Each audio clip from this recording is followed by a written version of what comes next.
Hey, Claire. Hey, Eric. This is turning into an English lesson. Oh, we got Chappelle. We got Chappelle in the audience. Yeah, who is this Dave Chappelle person? Famous, I don't know about you, Claire, but he's one of the greats, received the Mark Twain Award. Yeah, making time for our comedy clouds, of course. But this guy's just gone to the pisser. So he's just told us all that he's going to the toilet. So I don't think it's Dave Chappelle because he's currently in the toilet having a piss. Never actually seen it on Facebook. Yeah. Currently in the toilet. Oh shit, there's that. Oh, great. Streaming live. Nice. Never actually seen it on Facebook. Yeah. Currently in the toilet. Oh shit, there's that. Great. Streaming live. Oh, okay, so we're live on Facebook.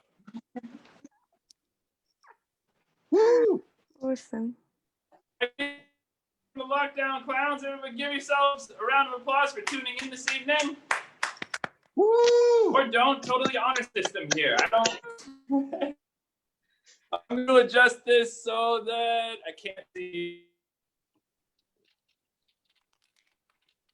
You don't look happy. Right, great to be here in my own living room tonight. It is raining like the end of Zoom informed that my network is low. Thank you. The news flash there. One of those things I've come to accept living in this. Friends live who work sector. They work for NGOs that deal with hygiene and access to clean water. Telling me that, like, oh, Sam, did you know that you can drink Phnom Penh tap water? It's pure, so long as you trust your pipes. I was like, I think that's the answer right there as to why I drink tap water is why my pipes. I mean, that's the conduit by which cockroaches enter my house. I don't trust my pipes. Cool. Good crowd tonight. Good crowd. Nice and quiet. We're going to get through a lot of material this evening. We got a lot of lower breakers. That's the thing. Is that like, I built in a lot of, I allowed a lot of time for uproarious laughter and applause breaks, but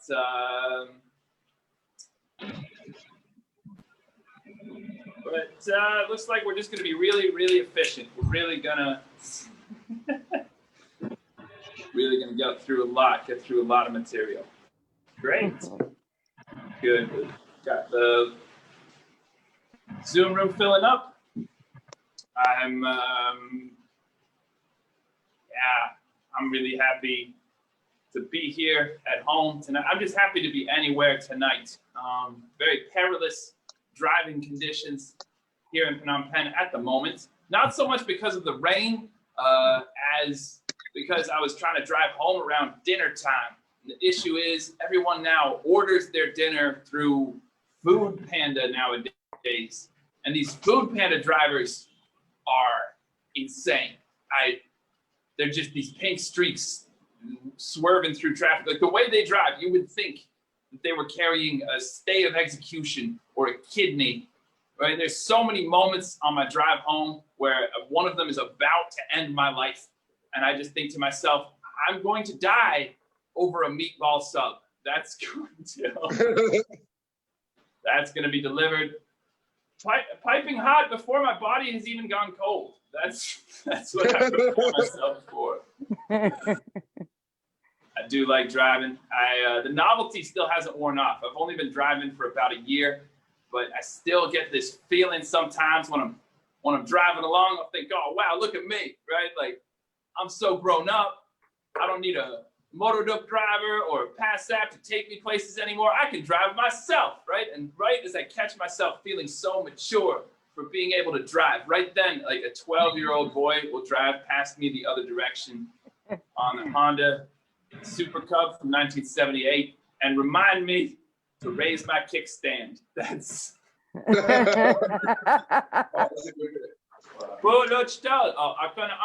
yeah, thank you. maybe I meant to leave it down. Maybe I'm just not going that far. You ever think of that? Yeah. I had to get some maintenance done on my motorcycle recently. I was having problems with the horn, which is an important piece of equipment if you're going to be driving in Phnom Penh. But the thing is, my horn, it wasn't that it wasn't working. It was actually working overtime. Like I would be driving along and it would just randomly like just toot at people. And I didn't know what to do. In the meantime, like I can handle minor motorbike repairs. I'll have you know, right? Like for example, when the Mickey Mouse face came unglued from my ignition key, I glued it back on myself. And it, yeah, I'm gonna hold this up so you can admire craftsmanship. Thank you. Yeah. Only took me 45 minutes and I only glued 3 or 4 things to myself in that time. So, right, but like a horn, that's beyond my motorbike maintenance abilities.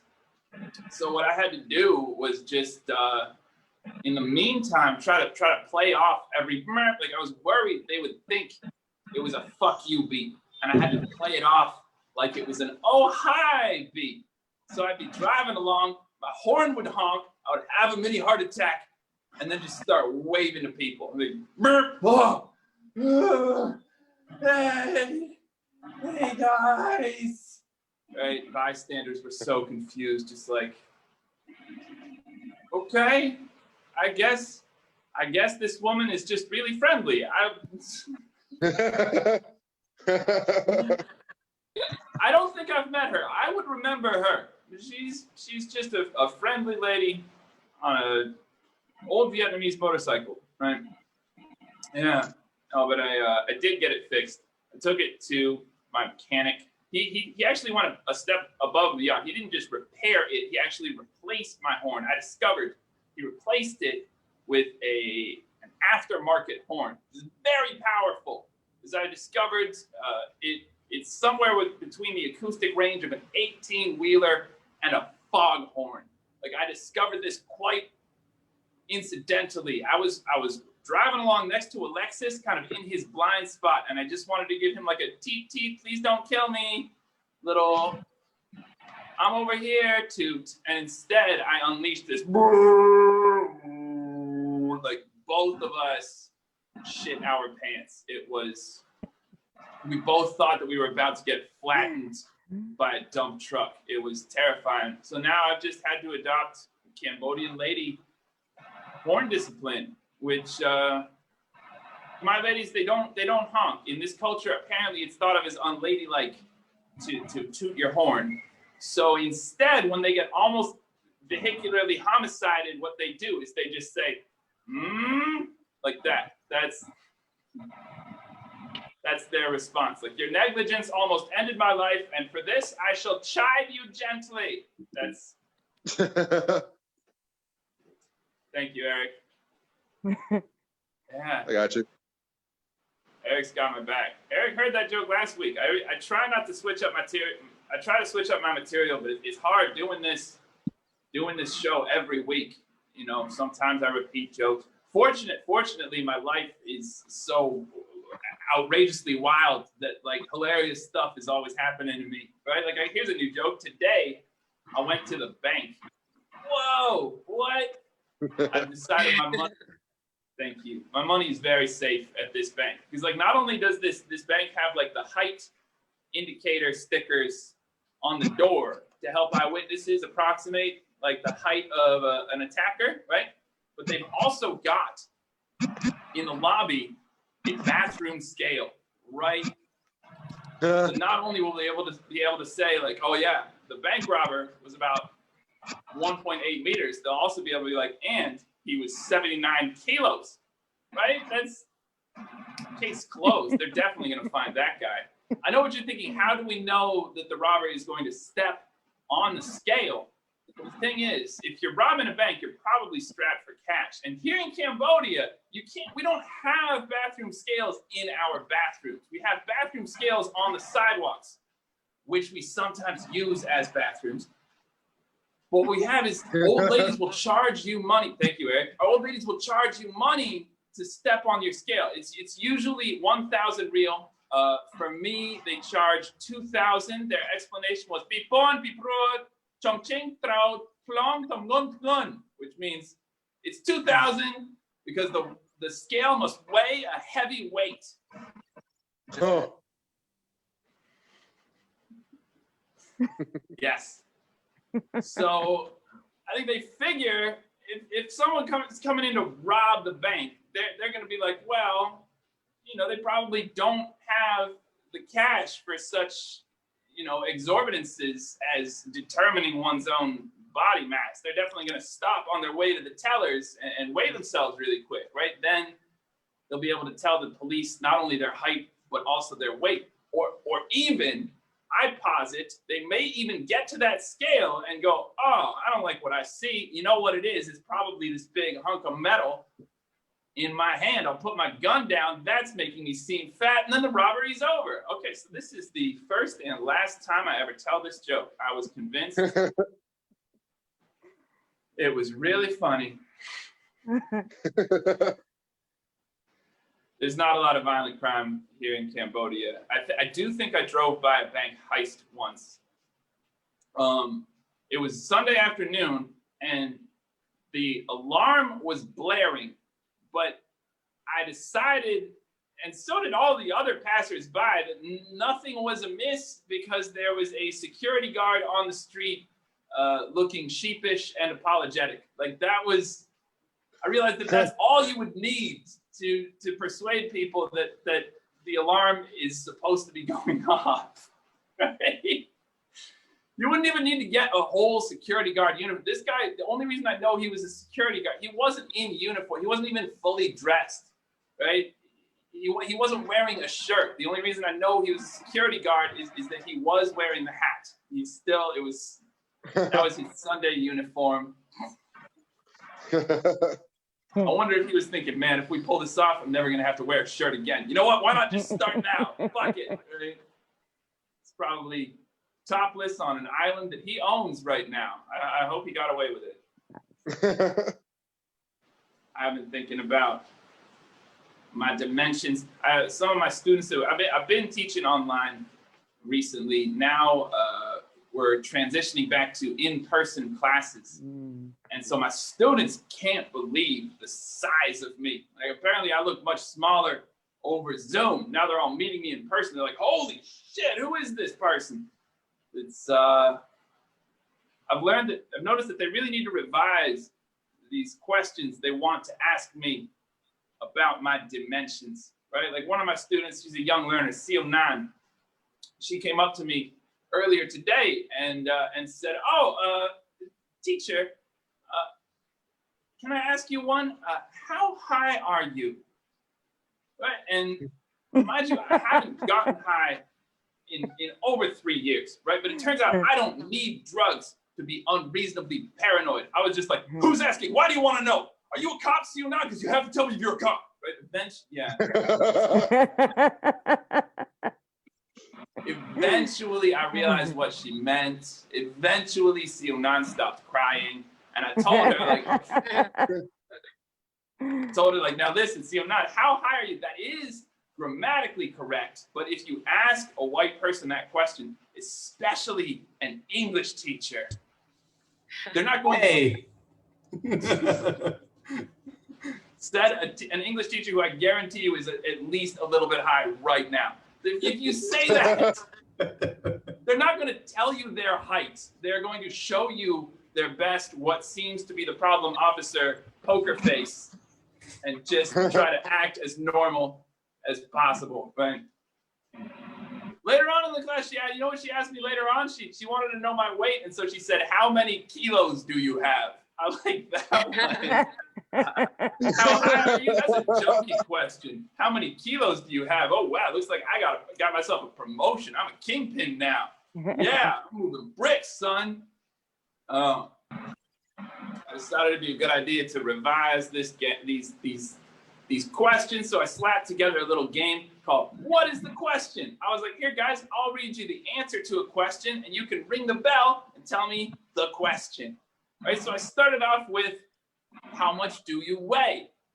Now, I got myself weighed, and I weigh 78 kilos. So I started off, I said, I am 78. Seal Knot smashes the bell and goes, how old are you?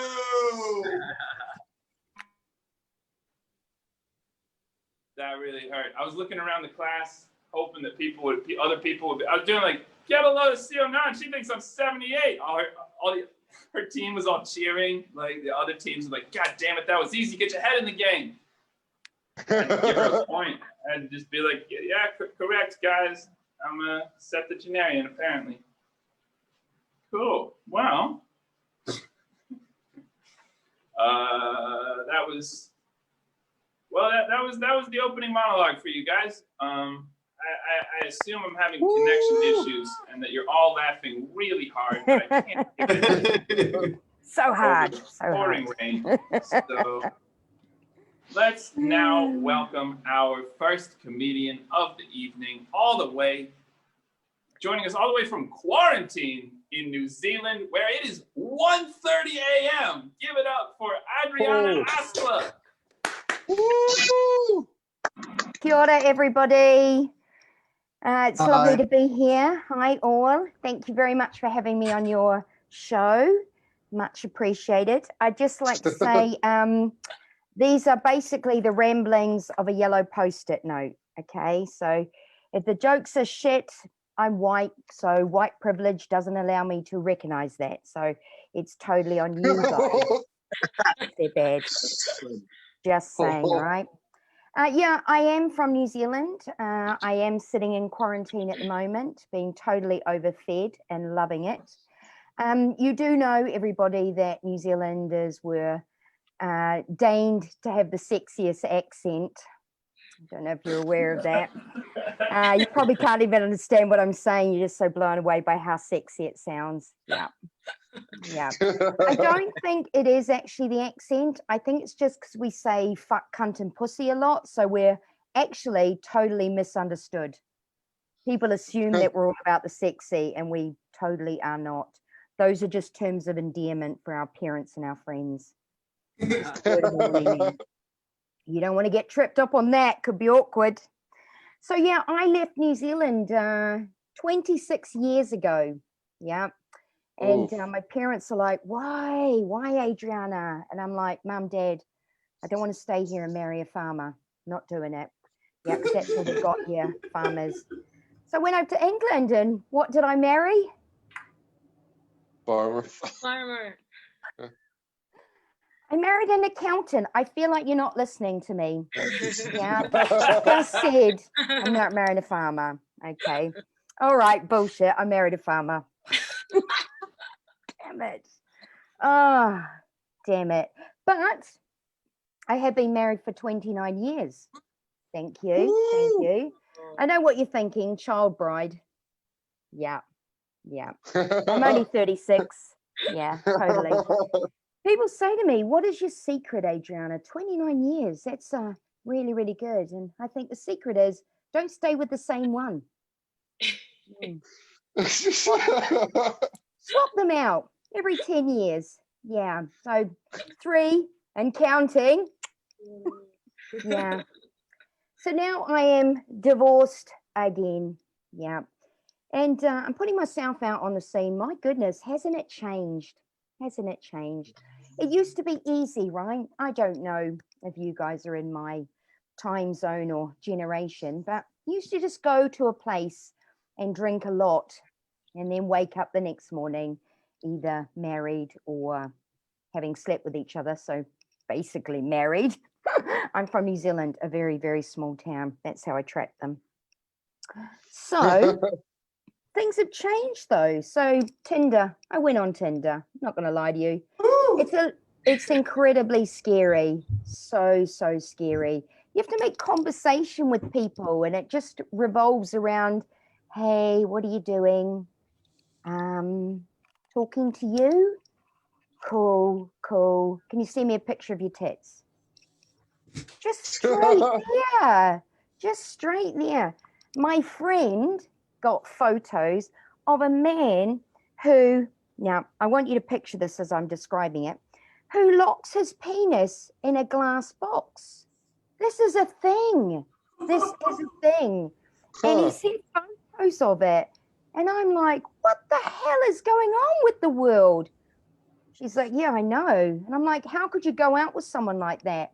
She's like, well, you got to try something once, right? And I thought, yeah, you're right. So I'm dating him now. Yeah. Yeah. We both compare boxes.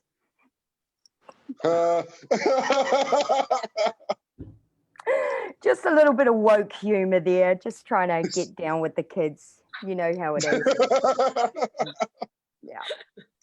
So, yeah, when I'm not rambling on a post-it note, I am a teacher.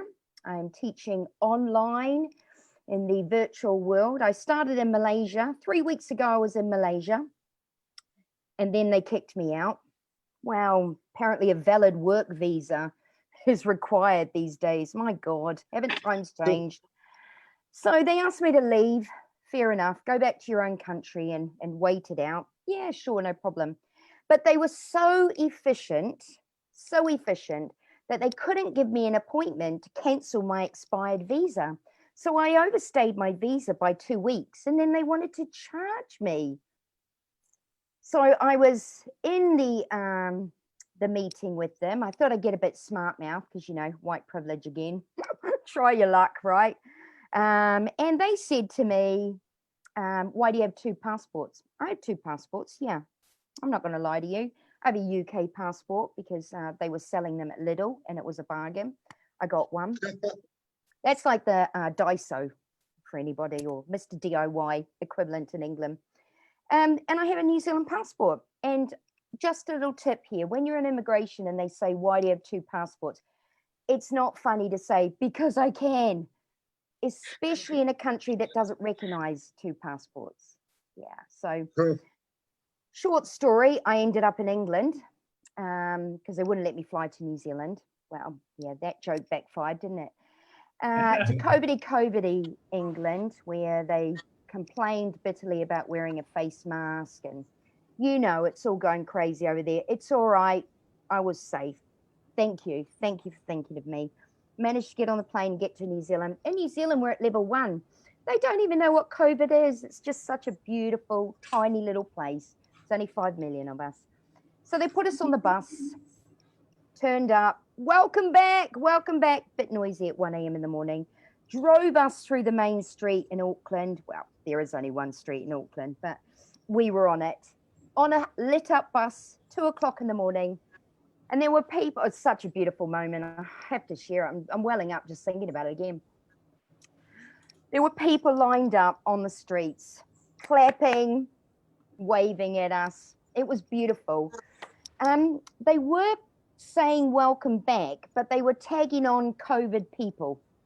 So not so cool. I kind of feel that was a bit passive aggressive in their welcome. I wasn't comfortable with it. Welcome back, COVID people. We are the only ones in New Zealand wearing the masks. Just saying, just putting it out there. Very passive aggressive. So 2 post-its down. There we go. Yes, so I am in isolation here. People are lovely. I'm teaching online. I do have a job in Indonesia. When the world opens up again, I hope to get there. My students are lovely, absolutely adorable. I've not met them in person. So, you know, when you try and bond and again, try and be a little bit cool, don't do that. All right. So they found out I was a comedian. Well, I told them. And they said, tell us a joke. I'm like, right, yeah, I can up that game. I've got one prepared. I thought this through. What's brown and sticky? People, what's brown and sticky? What? Chocolate? Oh, I like that one. I'll use that one. Damn it, that's a load funnier than what I had. Fucker. No, they all said a stick, right? What's brown and sticky? A stick. I thought it would be hilarious to say, no, you're shit.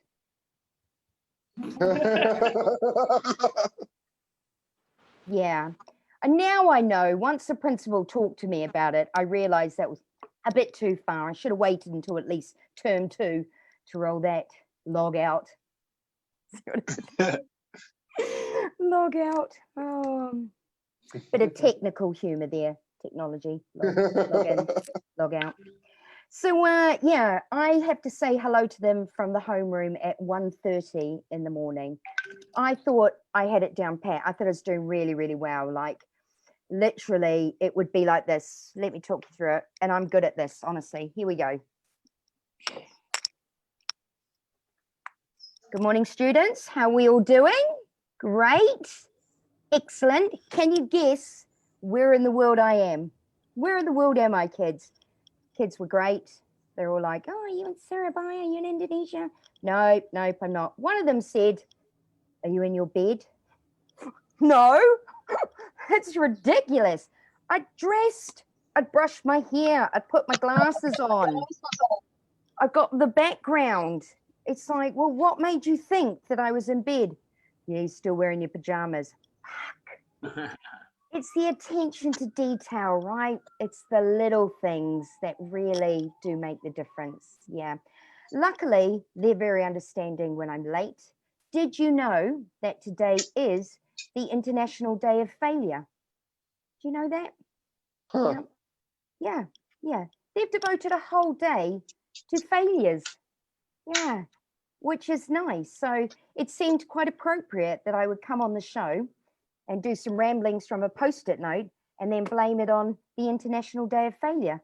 So you are welcome, my audience, very welcome. Now feel free to jump on that tagline and fail yourselves. Just saying, just putting it out there. Yeah. And with that, thank you very much. That's been my time.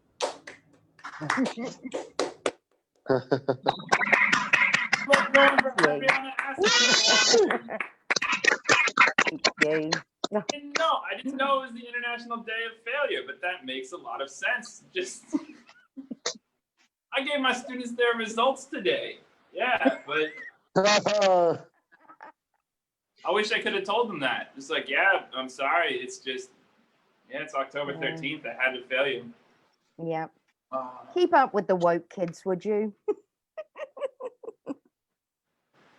International Day. I don't know. Yeah. Wow. Good. Well, that was Adrianna. She's on Tinder. If you want to. No, that was. Oh, sorry, that was fiction. Okay. All right. She's not on Tinder. I think she is in a garage. So that's.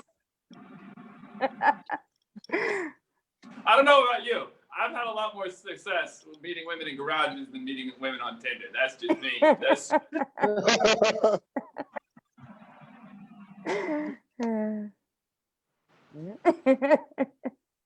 That's where I'm going wrong.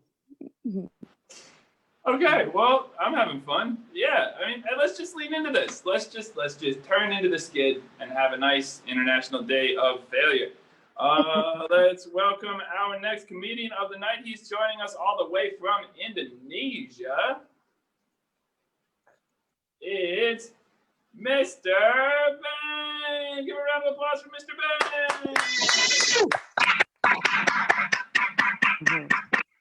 Hi, everyone. Can you hear me clear? Yeah. Yeah, good. All right, let's start. Good evening, everyone. Hi, everyone.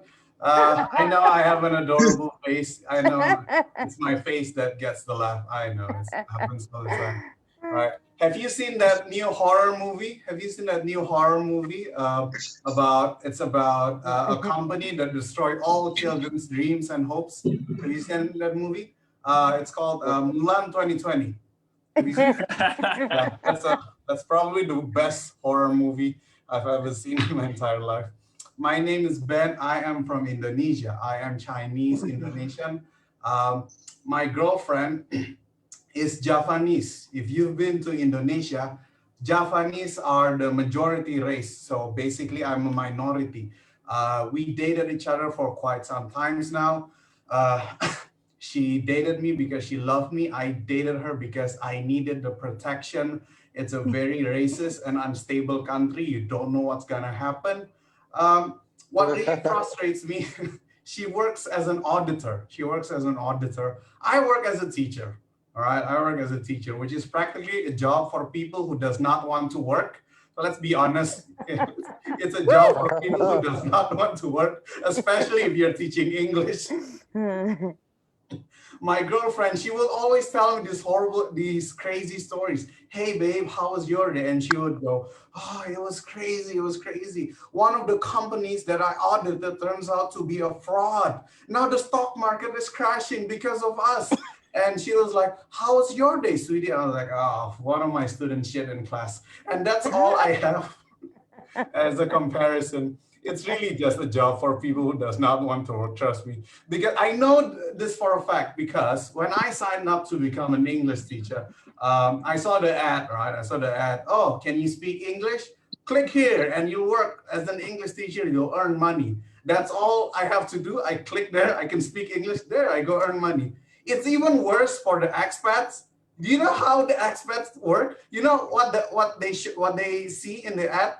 Do you want to travel for free in Indonesia and get paid? And they got a job. That's how they got a job in Indonesia. Oh dear. So along the way, I might have some typos, some misspelled words, but hey, you know, you get what you pay for, Indonesia. I love my country. My boss is an English guy. He lived in Jakarta for quite some time now. His name is Stu. So he speaks Bahasa quite a little bit nice. He speaks really good Bahasa. I sent him a text message, right? Once I said, hey, Stu, how's it going? This is Ben. In which he replied, I'm doing great. Which Ben is this, by the way? And I said, this is Ben, the awesome Chinese comedian. And his response, I remember, it's you, Ben Chong. Now, I'm pretty sure that you guys are confused with the word Ben Chong. It's an actual Indonesian word for faggot. At this point, I don't know what makes me angrier. The fact that he just called me a faggot in my own language, or the fact that I cannot be angry at him because Chong is my real Chinese name. Yeah, and I know for a fact that he's not really proud. He works as the manager here. He works, what we call him, we don't call him boss. We call him an STM, a senior teacher manager. In a few months, he'll be promoted as the director. I can't wait to call him the senior teacher director. Stu, you're an STD. And he'll be like, oh, if that's the extent of your joke, Ben, I understand why you became an English teacher. Oh, boy. But here's the thing. Adrianna, have you been to Indonesia before, Adrianna? You have? Okay. So if you've been to Indonesia before, especially if you're white, people will call you by the slang bule. Right? You will hear that word all the time. You're a bule, bule, bule. Now, bule is actually a racist slang, but no one realizes that it's a racist thing. But everyone just say that anyway. Oh, it means white. Really, that's all that it means. It means white. But here, so what I did to Stu, I always call him, Stu, you're a bule. You're so bule. You're so white. Every time he does something like being English, oh, you're a bule. I don't know what that means. And he will respond to me, hey, that's racist. How would you like it if I call you a Jap? And I'm like, a Japanese? I don't even look Japanese. I don't speak Japanese. Last time I checked, my dick was not blurry. How could you call me a Jap? Okay, so I will leave you guys with this one. So recently, there's been this really crazy protest in Indonesia for the past few weeks. So there's this new bill that just passed. Protests are crazy. Over 1,000 people has been detained. And my students are asking, Mr. Ben, have you read the news? Have you read the news? The new bill, 900 pages. People will work for 6 days, and they will have their salary being cut and such. And I'm like, I don't even read the children's book. Why would I read a 900-page bill? And I think to myself, 6-day work week is really not bad. Honestly, 6-day work week. When I was a full-time comedian, when I did comedy for full-time, I used to work full-time. I used to work 6 days for a year. And it's really not that bad, guys. Trust me. All right. Still, crickets. I love crickets. All right. I'm closing with this one. So I'm quite proud of my Chinese culture. Recently, I just bought a new Chinese phone. It's called a Xiaomi. Does anyone own a Xiaomi in this room? Make some noise, Xiaomi? No one? All right.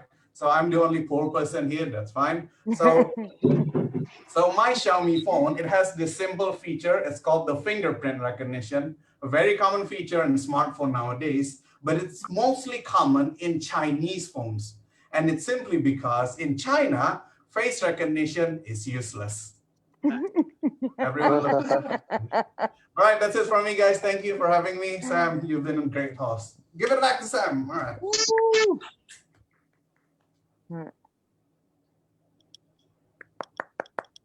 Brilliant. Keep it love going for Mr. Ben, ladies and gentlemen.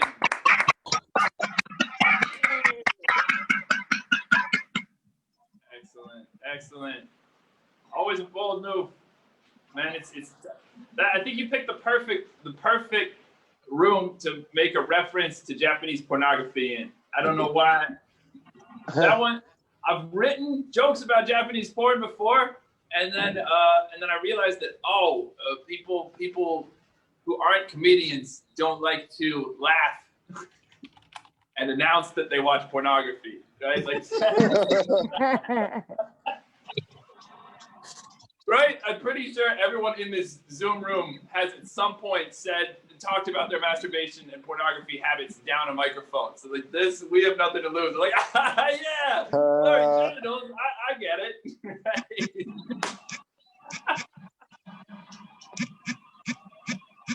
That's great. And this is a perfect show too, because people who are at home on their toilets, that's most of the audience joining from Facebook Live. How's it going? They can laugh privately and nobody will know, and then they can just go back to watching Japanese porn. That's great. That's genius. Thank you, Ben. Yeah. I liked your hairbrush too. I've never seen a hairbrush like that design. I love it. I was like, if he's the comedian I think he is not going to acknowledge it at all. And you did love it. Oh, sorry. Okay. I think we need to continue this in private. I think I just met my new best friend at lockdown class. So we might have failed at certain things, but I definitely succeeded at finding. I have a bro crush on you, Ben. Let's. Woohoo! Don't leave the chat. Don't leave the chat. All right. Well, our next comedian is joining us all the way from the other side of the world in beautiful Toronto, Canada. He's doing comedy first thing in the morning. Please welcome my friend and yours. It's Mr. Philippe.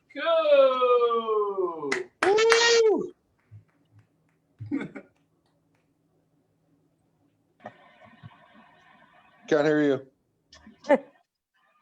Have you plugged that? You need to plug that first. Is that working? There you go. Yeah. Guys, All right. This new hairbrush, guys. I decided to switch hairbrushes. I'm going with the hairbrush stand. I like what Sam does with the stand, so that must be what it is. It's actually, watch this. It's detachable. Wow. Wow. Yeah. You got some hairbrush envy, right? Well, Yeah. it's also it's actually a body brush. That's what I do with this. It's pretty cool. All right, well, let's just put this back in here and get on with the jokes, right? So I was sending I was on my phone and I was trying to send a gift to a friend, right? It's like gifts. Yeah. Yeah. Yeah. Yes. No. No? All right. Well, anyway, I was sending this GIF and I was like, all right, I put in retard, but nothing showed up. So if you're looking for the retard GIF, there's 0 retard GIFs. So that's joke 1. All right. I was, lockdown. I've been doing zeros. I've been doing so little stand-up. I forgot how to do this stuff. Anyway, Yeah. I'm just doing this online stuff, which is great. I thank you, Sam, so much for putting these on. It's great. And I was lockdown is just ridiculous. Everyone's going crazy, and but you notice some things, right, that you didn't before. I got in the car the other day, and I always put the music on first, and I put it in reverse, and the music turns off. I was like, that's an interesting feature. Right. I think they installed it so that when you're backing up, you can hear the children screaming. right? Like you could be running over anything, right? With the music blasting, you wouldn't know what it is, but with no sound, you hear ah, and yes, confirmed. That's a child. One down.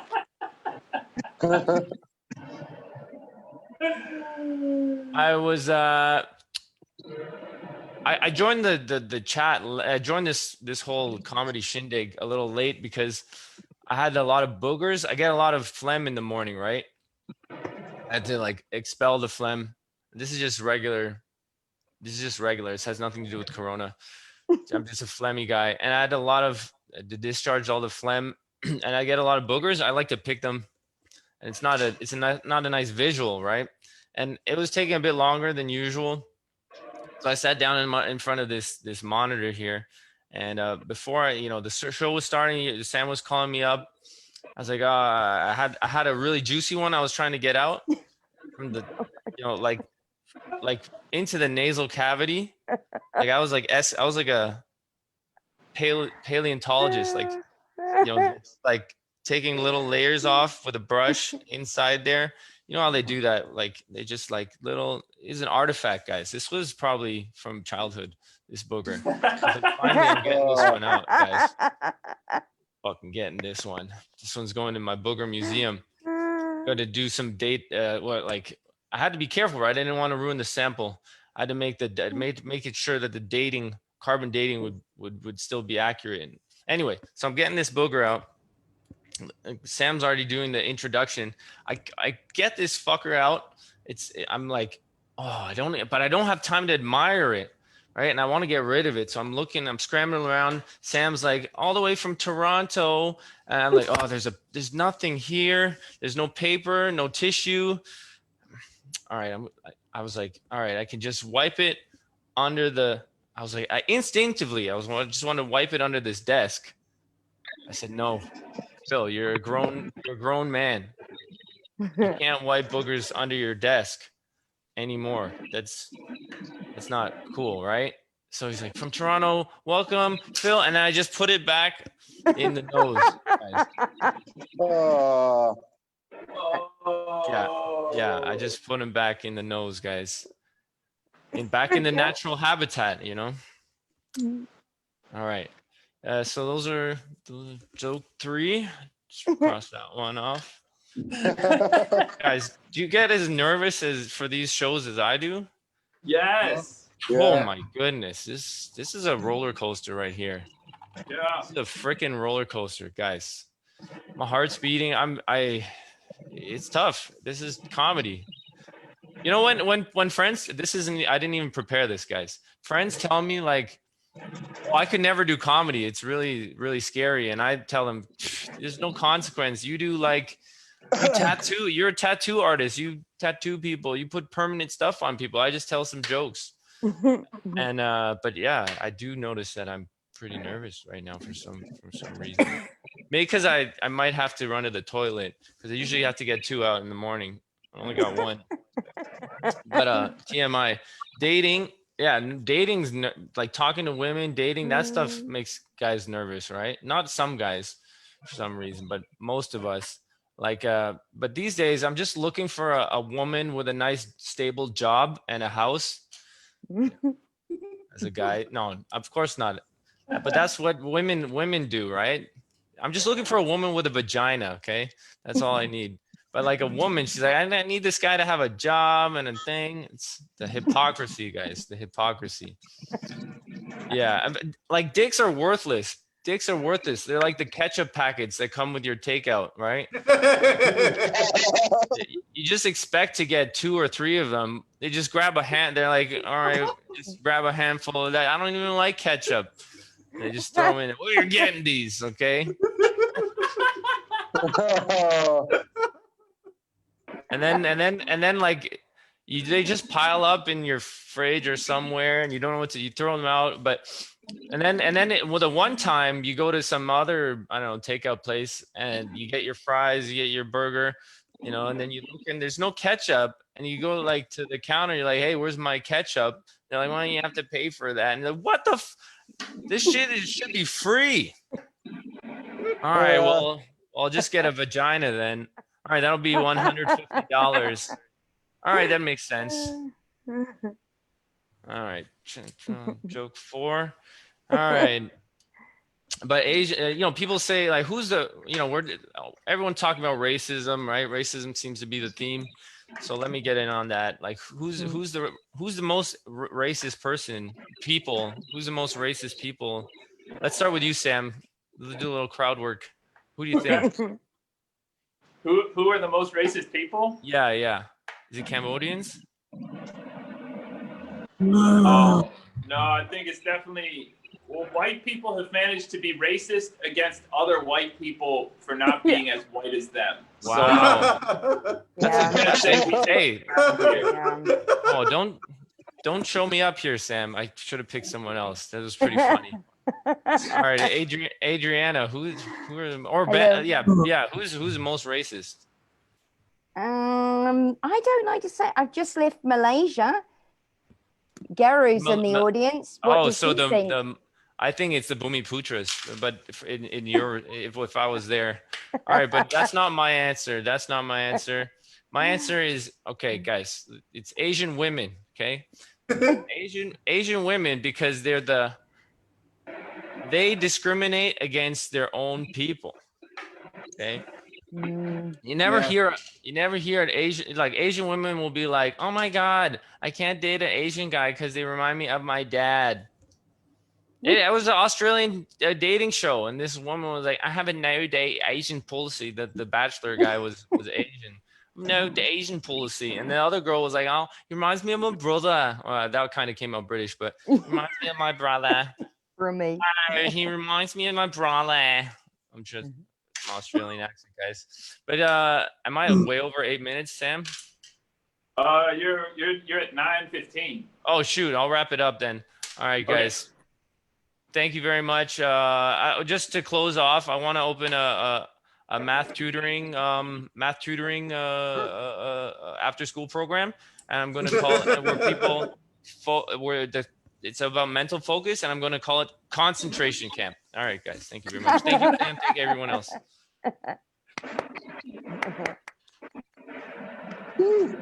Nice. Keep it moving, going for Philippe Co.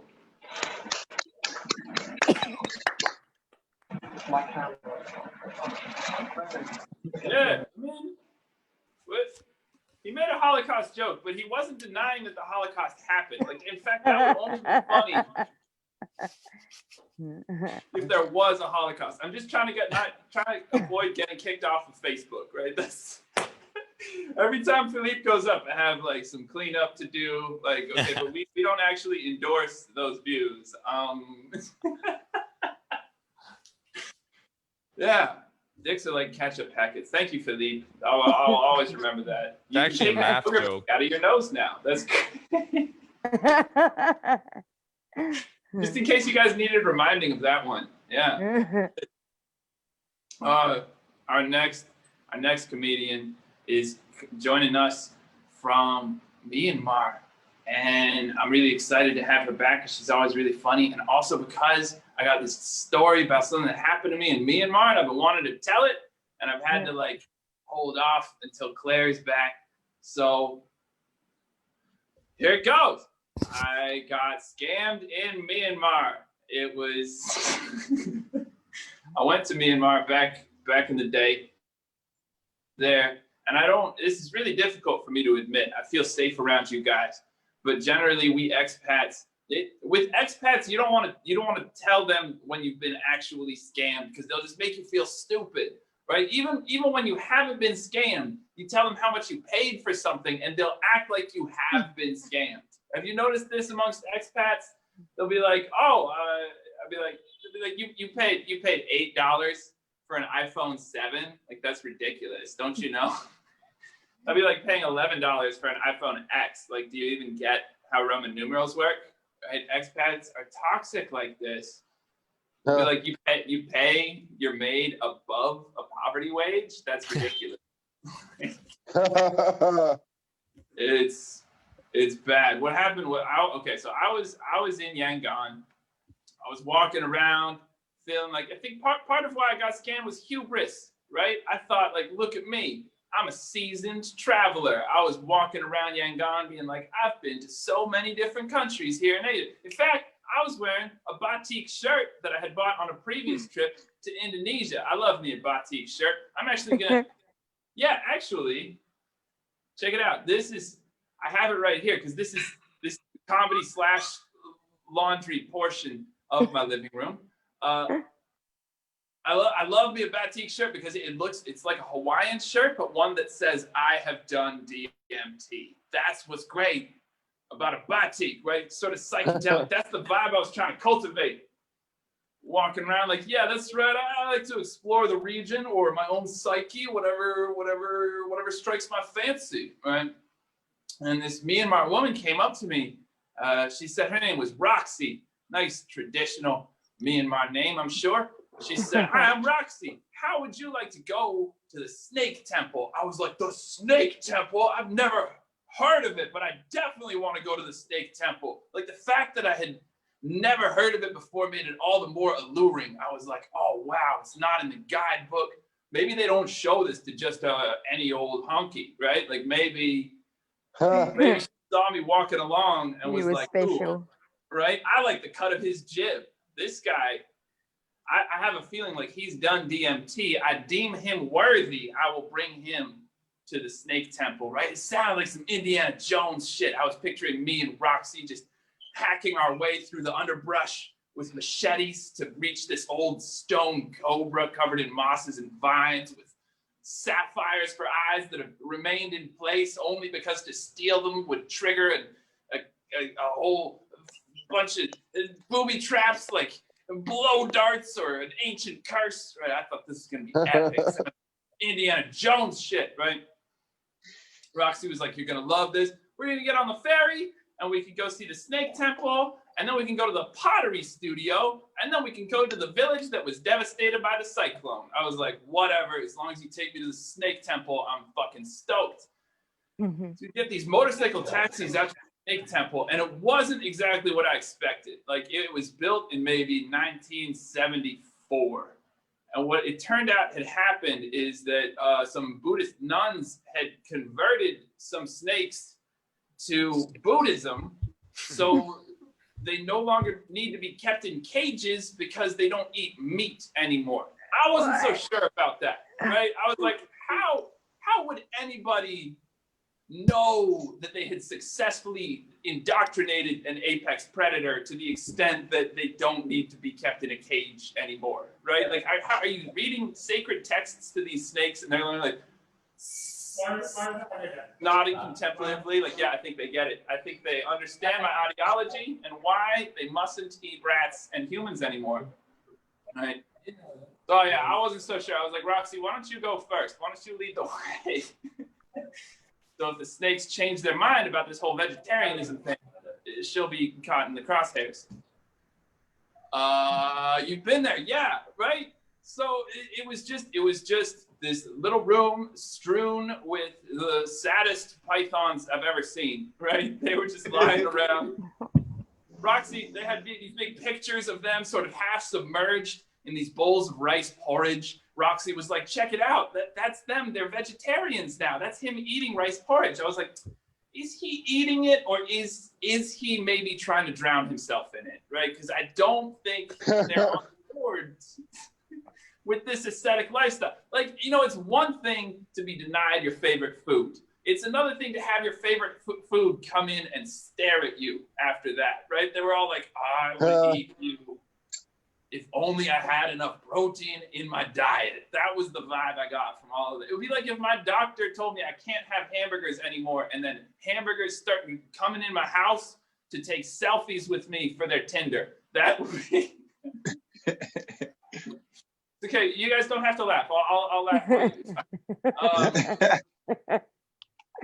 So yeah, so I thought the Snake Temple was pretty lame. I was like, Roxy, it's cool. If this was the highlight of the trip, we don't have to go to the Pottery Village or the devastated Cyclone Village. All right, I was like, if this is the zenith of the tour, let's just go back to Yangon. she seemed to understand, and then she took me to the fucking pottery studio. And I was like, okay, I'll buy a vase for my mom. I chalked it up to, it was just, it was the language barrier. So I tried to make it really clear I didn't need to see the Cyclone Village. I was like, I don't need to see the Cyclone Village. Okay, I'm pretty sure that's universal sign language for village. Yeah. Right? You go to Totally. bumfuck anywhere, go, They're like, village people, take him to the village. Yeah, that's what he wants. Yeah, well, I got it. What a YMCA. Yeah. She took me to the fucking Cyclone Village, didn't she? I was like, Roxy, here's what I want you to do, is you can just take a photo of me in a rice patty, and I'll tell my friends that that's me in the Cyclone Village. And they'll be like, where's the village? And I'll be like, I know, that cyclone fucked it up, didn't it? Right? Yeah. Took me to the actual village. They were like, hey, here's what you can do to help these people. You can buy them some rice as a gift and then write USA on the bag so they know it was a gift from the United States, right? So they give me the Sharpie, I write USA on the bag, and then they're like, okay, so yeah, you can just throw us $50 for that rice. I was like, fuck, it's $50 for a bag. Like, no wonder they're struggling to eat if that's rice prices around here. I was like trying to bargain with them a little bit. I was like, okay, well, what if you just let a few other travelers go in on this bag of rice with me, right? Like when you share a birthday present, like you all sign the card.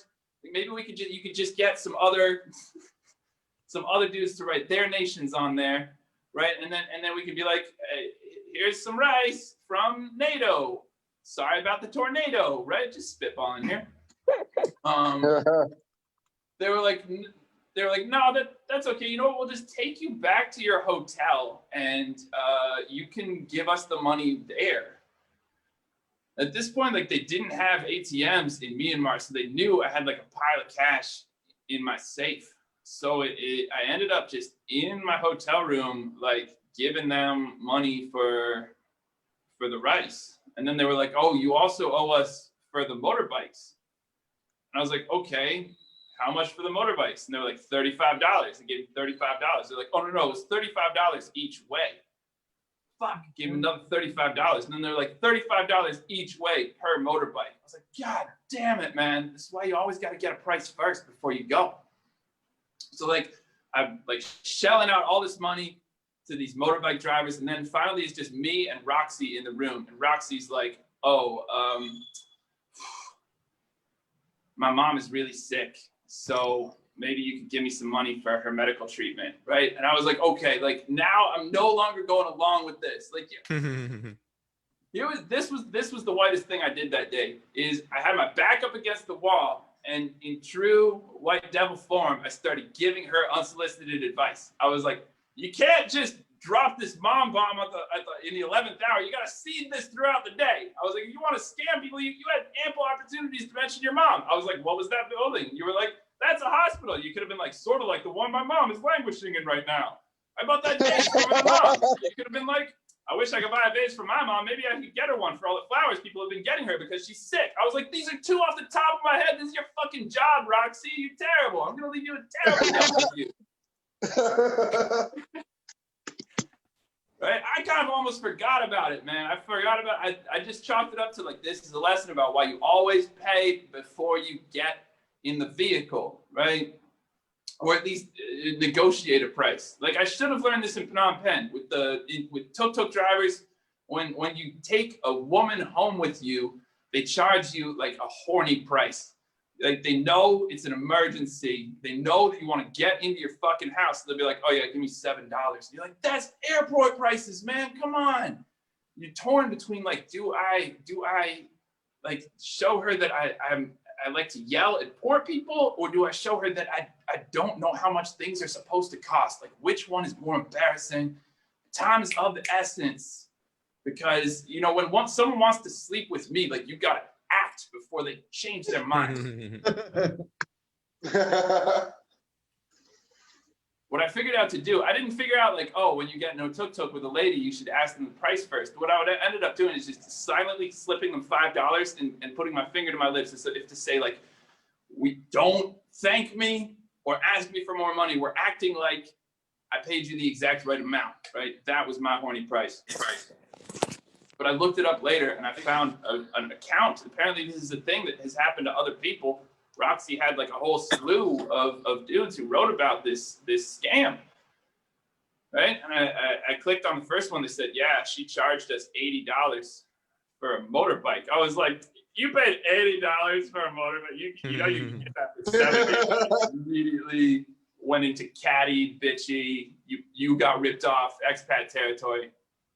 And then at the end, I noticed in this review, like, yeah, this woman kept talking about her sick mom the whole afternoon. I was like, oh yeah, at least she took my advice. Cool. That's what I was hoping would happen with this one. Yeah, I was like, how about a good 12-minute story, and then someone can laugh through their nose at the end. That's what'll make people. That's what I want. That's what I want. I put in more work for at least we didn't just get the sound of someone scraping a plate into the trash. That's what we've heard before. I can do that for you, Sam. You were there. Yeah, man. I would argue that, yeah. Okay, I'm just going to put Claire on before I subject you to any more of my stupid shit. So let's please have a round of applause to welcome my friend yours. It's Claire Vanessa Lim, all the way from Yangon. Never gonna get old coming from Myanmar. Hey guys, what's up? I'm just gonna give you a heads up. My laptop is on a cat tree right now because you have to be standing, and my cat keeps playing with it. So if it starts shaking, it's not a cyclone. It's just my fucking cat who can't seem to like get his shit together. Okay, cool. I have my hairbrush. Cat rush, crazy cat lady, whatever. Okay. Woo! So a couple of months ago, I started dating a child. And I don't mean it in the whole like, oh, women mature faster and men mature slower. I mean, like, I'm 33 and he was 25. And wherever we went, police officers were circling kind of child. Okay. I know what you're thinking. Holy shit, you're 33 and he's 25. Have his balls even dropped yet? The answer is yes. Like straight into my mouth. Apparently, young people call it teabagging. And it's like super in right now, super hip. Yeah. So I've never dated someone younger than me. You know, like being with a 25-year-old really takes me back. So that time in 2003, when I was watching Michael Jackson get arrested and then shoved into a police car.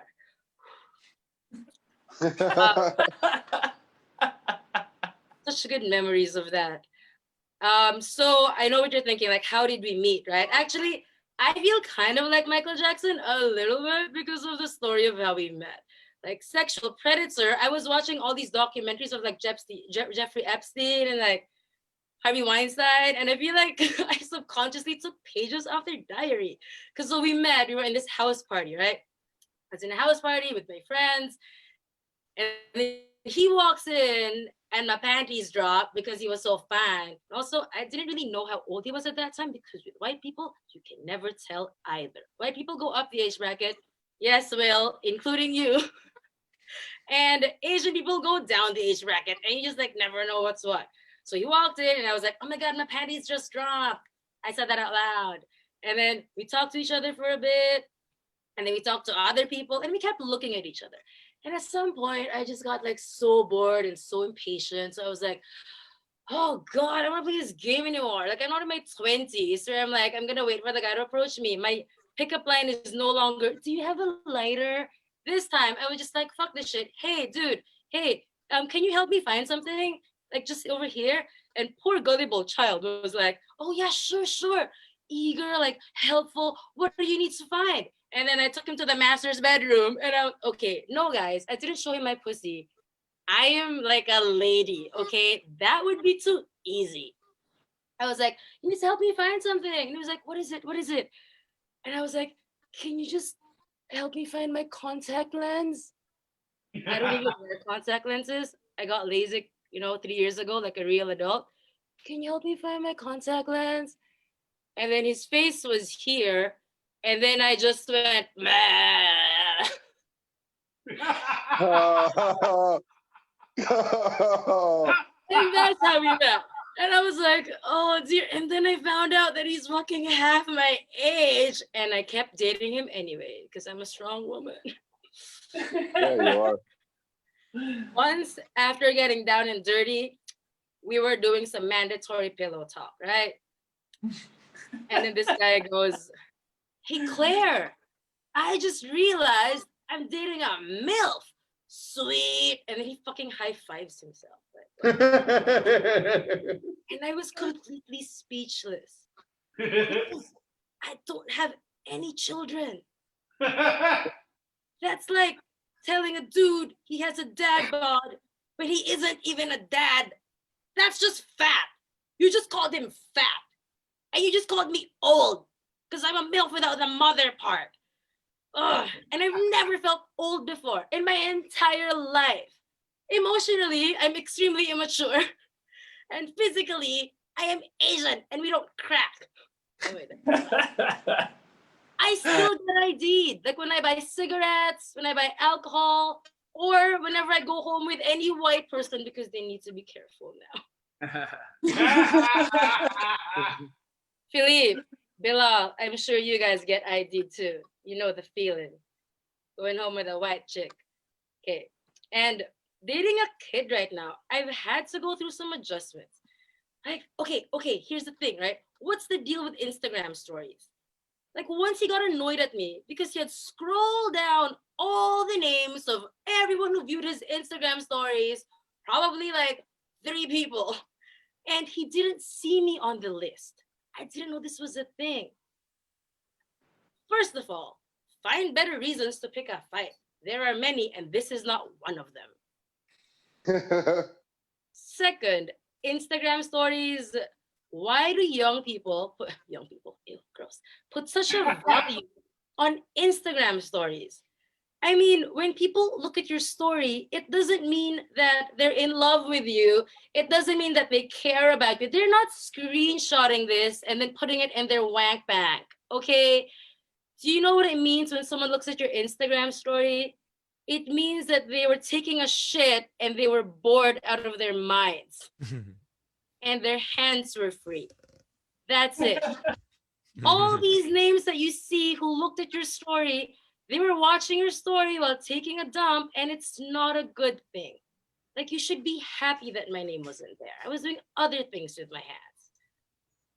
Something I have to say, though, about dating younger men is that they're very eager when it comes to sex.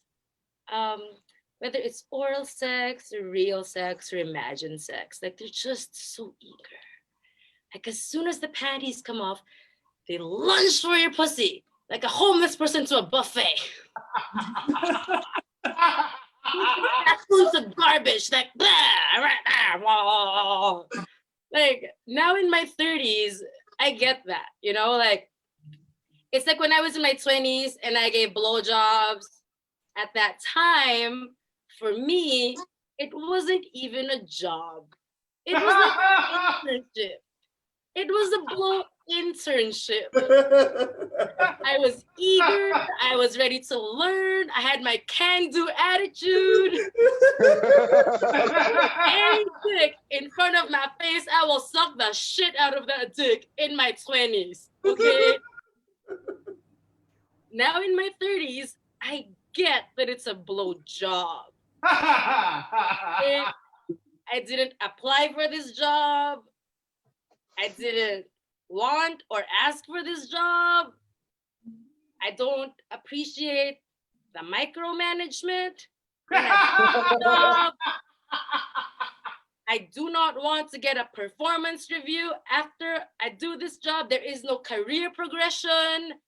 The benefits are shit, like jizz in your face. Literally. Sometimes the work conditions are horrendous. And there are no blow holidays, only blow jobs. So you may have guessed, my enthusiasm has depleted completely, right? His, however, has absolutely not. Like laziness and heartbreak have yet to knock on his door. He is enthusiastic about absolutely everything. He wants to have sex everywhere and anywhere. Let's have sex on the kitchen counter. Let's have the sex on this couch. Oh, let's have sex on the floor, on your TV, inside this fucking sink, by the window. I have a bed for a reason. Why are you making me have sex with you on the dumpster outside my fucking house? Oh, it's hot. Hey, let me bend you over on top of this homeless person. Let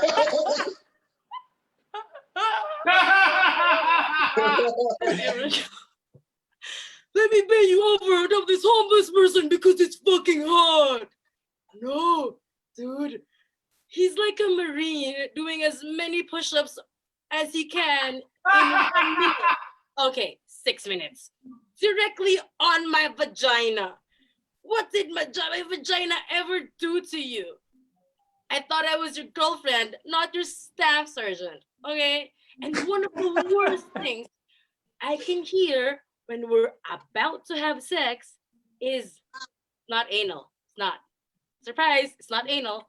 The worst thing I can hear is I can do this all night long. Fuck.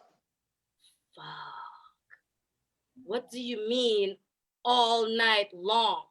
Because I want to sleep all night long. Jesus, even my vibrator runs out of battery after 2 hours. Like, ask any woman, Adrianna, straight, any woman, Landin, calling you up. Anything over 6 minutes is work, okay? We don't give a shit about all night long. That's bullshit. And we're already working so hard for the blow job. We don't need to work all night long. Okay, that's my time, guys. Thank you. Woo!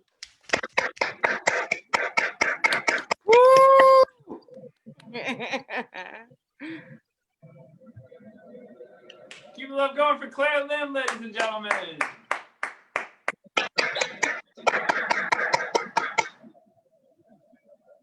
Wow, those are... that was awesome. Thank you. She always brings something new. We always learn a lot. That was great. You mentioned homeless guys twice. You're talking about your sex life. I think you might be super into homeless guys. I think you might be a hobosexual. It hurts to like that better than all of these other jokes.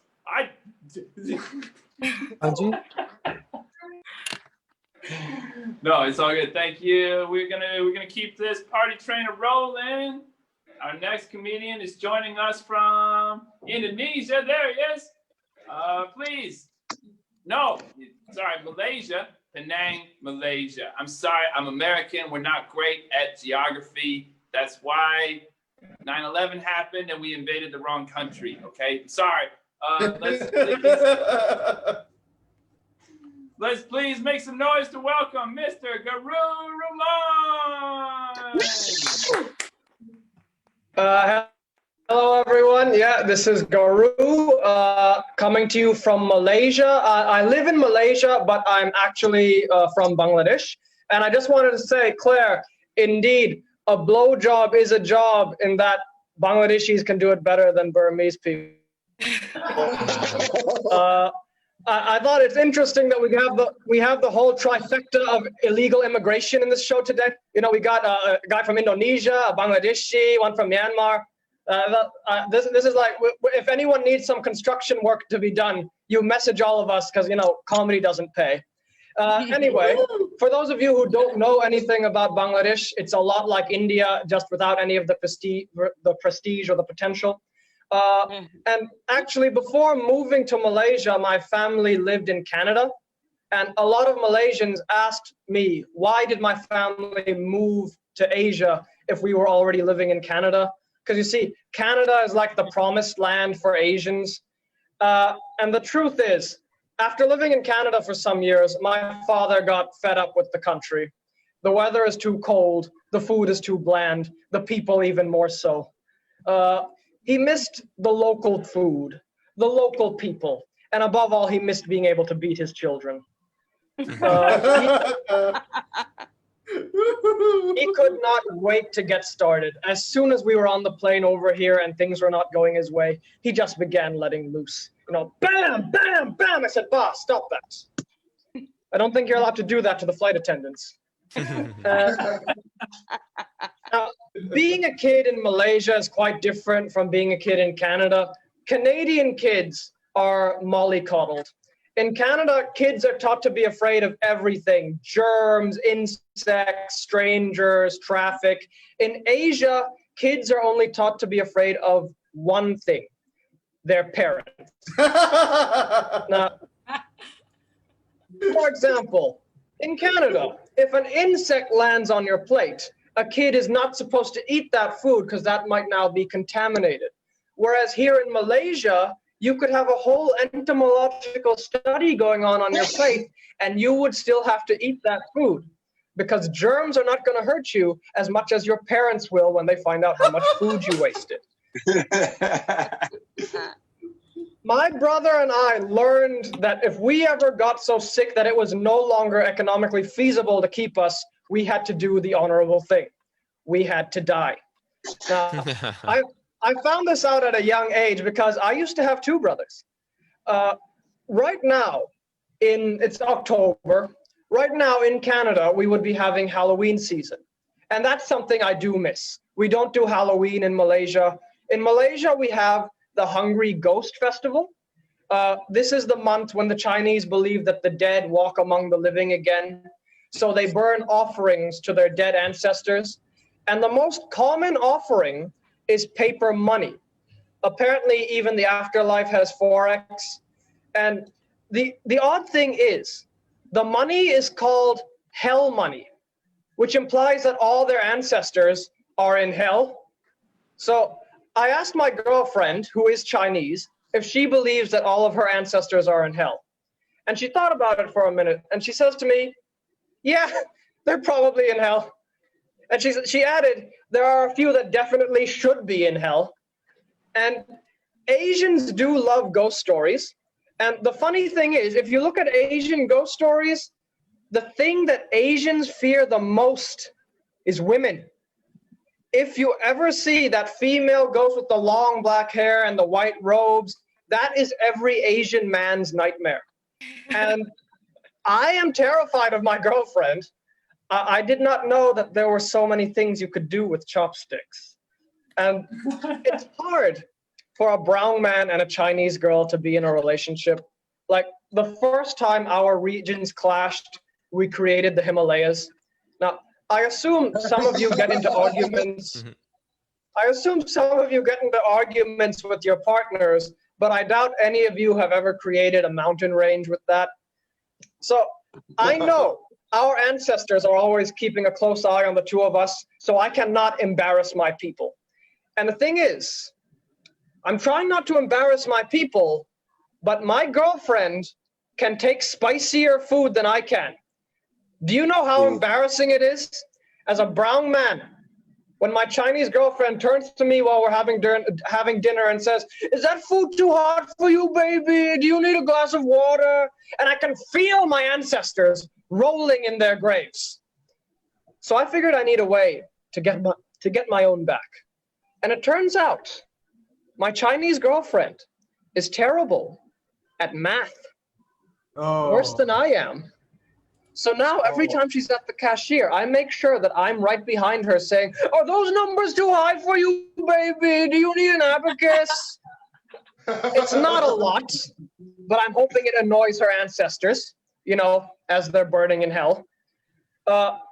Our relationship probably has our ancestors rolling in their graves enough to power a small city. Asian ancestors are in a constant state of motion.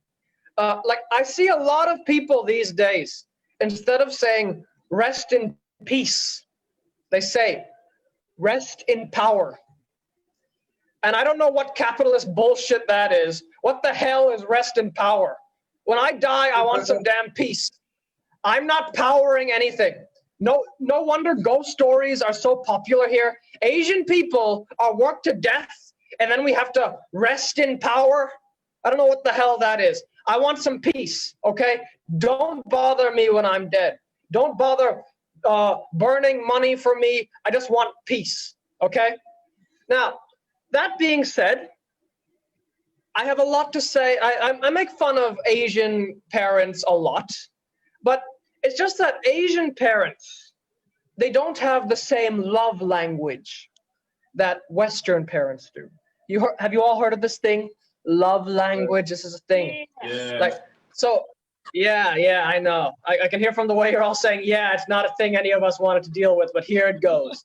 Now, because Asians, we do not have the same love languages that you expect. We don't show our love in the same way. Like some people, they're verbal. They use words of affirmation. They say, I love you.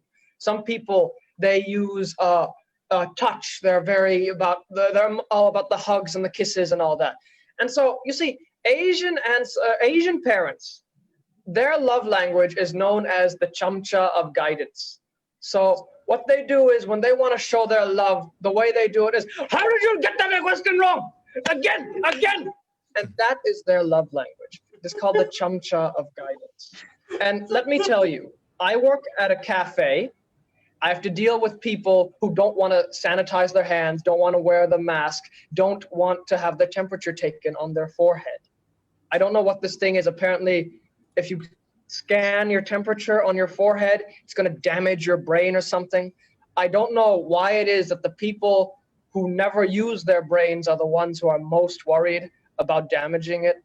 But let me tell you, when that happens, the chamcha of guidance is what I turn to speak with those people. Now, anyway, I think that's almost my time. But before I go, I wanted to say thanks to Sam for having me back on this show. I think the last time I was on was about 2 months ago. And Sam, I also wanted to say I appreciate that you always dress up for this show. Because if I ever see you wearing expat English teacher yoga pants, I would never come back on here. Okay, that would just be embarrassing for all of us involved, especially the trifecta of illegal Asian immigration, the ones who are watching. Because, you know, we get arrested for working in other countries. So we see you with your hippie hairstyle coming here and finding a job when we can't. It is just disgraceful. But anyway, thanks for having me, Sam. Good night, everyone. See you all next time. You are going for Garu Rumon, ladies and gentlemen. I have to dress this way, Garu. I don't own any expat yoga pants. I have to dress like this, right? Because I would love to wear a t-shirt like what you've got on. You look great. But if anybody saw me in a t-shirt, you know, they would say, man, Sam looks like shit for 30. Right? If I dress in a shirt and tie at all times, they just say, oh, wow, Sam doesn't look too bad for 49, right? It's perfect. It's perfect. Cool. I wanted to tell you, last summer I went to visit my grandmother, and she's kind of going deaf a little bit. So when I got to her house, it turns out that there are all these crickets living in there, and she didn't know about this. And to be honest, it took me a moment as well to notice all the crickets. I mean, you guys have heard my comedy. I'm kind of accustomed to the sound of crickets. It doesn't stand out for me anymore. So what I did is I'm like, as a dutiful grandson, I went around her house. I was catching all the crickets using the cup and index card method, right? My grandmother saw me at it, and she went, oh, Sam, you're such a gentle young man. It's so kind of you to capture the crickets in such a way that you can release them outside. She said, but why are you heating up a pan of oil on the stove? I was like, I was gonna try out this Cambodian recipe for not crickets, I guess. Yeah. She said, well, you don't need to cook. We're going to your aunt's for dinner. I said, aunt's for dinner? Well, let's have crickets as an appetizer. I don't understand your moral system, woman. Cool. Well, now we're going to hear from the only guy who laughed at that joke. Please give it up for my friend of yours all the way from Hanoi. It's Mr. Erick Garcia. Thank you guys. Impromptu set. Thank you guys for performing. You guys are all amazing. Thank you, Sam, for giving me another opportunity to perform. I'm pretty much going to riff off of your sets, actually. So first things first, calling yourselves the immigrants to do construction. All right, if y'all are the immigrants, then my Mexican ass is the foreman. All right, show some respect. I love this shirt. I wear this shirt way more than I should. But something happens to me every time I wear this shirt. People walk up to me and they're like, "Oh my God, Erick, you actually look like Mexican Superman. Holy shit, you're Mexican Clark Kent." And I have to look at them and be like, dude, you can just say Superman. Like, you're not going to confuse me here. You're not confused. We all know who you're talking about, you know? And I find that offensive because, you know, I feel like Superman is the most Mexican superhero of them all, right? Think about it. He's an illegal alien. He came to America. He worked on a farm, and his superpower allows him to do everything without having to hire any other superheroes. That's us, okay? That is us. That's our thing. You give us our due. I will say this though. I think DC got it right. I think DC made it right by making Batman white. But Batman's not. He's not white enough. You know. Yeah, he's a rich kid who inherited his wealth from his parents and beats the shit out of the poor without facing any consequence. That's a white dude, you know? But I feel like the most realistic Batman movie would be Batman driving down in his Batmobile in downtown Gotham, and he sees 5 black dudes on a corner and just goes, nope, locks his doors and keeps driving, you know? End credits directed by Spike Lee. That'd be the Batman movie I'd watch. Going back to Claire. Claire, you're talking a lot about sex and blowjobs. I've been thinking a lot about sex as well. There's one part of sex I just can't get around. It's dirty talk. We got any dirty talkers in the audience? All right, Fuck that's yeah, it. we do. Yeah, fuck yeah, we do. There's one thing I can't get around dirty talk is like when you're having sex with somebody, I'm like, oh yeah, take that. Oh, you're my bitch tonight. Huh? Oh, you're my dirty slut. And then 15 minutes later, you look at that person and go, you want to split a bagel? I cannot get that turnaround out of my head. But you're also talking about relationships and dating. Who was talking about date? Oh, I'm sorry, I forgot your name. Ass comic talking about being a brown man in interracial dating. I'm sorry? Garu. Maru. Thank you, Maru. Yeah, I'm a brown man, and I've been in interracial relationships before with white women, and there's always that like, oh fuck, I got to deal with this racist moment with them. I'll never forget one of the best ones I had was I was dating this girl, and this was our first date, and she's like, oh, I don't mean to be rude, but you know where are you from? And I know what she was asking. I was like, well, I'm from California, but my mom and dad are from Mexico. I'm Mexican. And she gets really excited, right? She's like, oh my God, you're Mexican? Wait, do you do that thing that all Mexicans do? And she stops and she catches herself. It's like, I'm so sorry. That was ignorant. What I meant to say, Erick, was do you do that thing that most Mexicans do? I'm like, yeah, not better. Not better. Pro tip for anybody out there on a first date. When you catch yourself being racist towards an entire demographic of people, the appropriate response is not to apologize and then immediately offend a majority of that same demographic of people. You know, that's not how you win somebody over. And I was like, no, what do you mean? What do we do? He's like, you know, when you speak English, you talk normal. but then when you say a word in Spanish, you pronounce it with the Spanish accent. And I was like, you mean speak Spanish? Do I do that thing that Mexicans do, which is speak their own tongue? No, we don't fucking do that, actually. In Mexico, we don't speak at all. We just, dance around a sombrero and shoot our guns in the air. That's how we communicate. I was for an embarrassingly long amount of time. I remember a few months later into the relationship, because we still dated.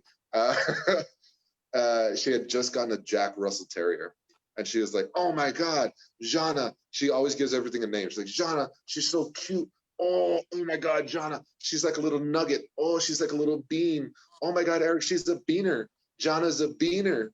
Holy shit, that little wetback's a beaner." And I'm like, "Whoa, okay." For those of you who don't know, beaner is a very racist term for Mexicans. Like, that is like the N-word for Mexicans. You don't call us beaners. And she was saying it to my face, and I know she didn't know what the fuck she was saying. And I know the right thing to do would be to be like, "Hey, I know you're not racist, kind of, and I know you don't mean to be insulting, but it's a racist term, and you don't want to say that ever again because it's very offensive, particularly to Mexicans." That's what I should have said. What I actually said was, what I actually did was I let her say beaner 5 more times. Let her solidify that that's what she's saying. I got offended, and I got a week's worth of "I'm not racist" blowjobs, And you've had breakup sex and makeup sex. You've never had "I'm not a Trump supporter" blowjob. It's, oh my God, fellas, a new stroke goes into it. I don't know what it is. I don't know if it's a twist or a pinch or a little bit of both, but it's fucking amazing. But all right, guys, I'm gonna leave you guys on that. Thank you guys so much, and I'll give you guys back to Sam.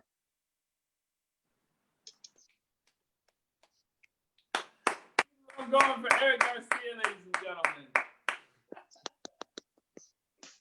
Thank you. One clap. Thank you. Wow.